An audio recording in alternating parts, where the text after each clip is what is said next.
Halo Bunda, ketemu lagi di channel saya.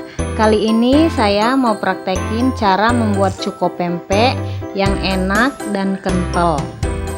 Yuk langsung saja kita mulai membuatnya ya.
Nah, ini dia cukonya sudah matang.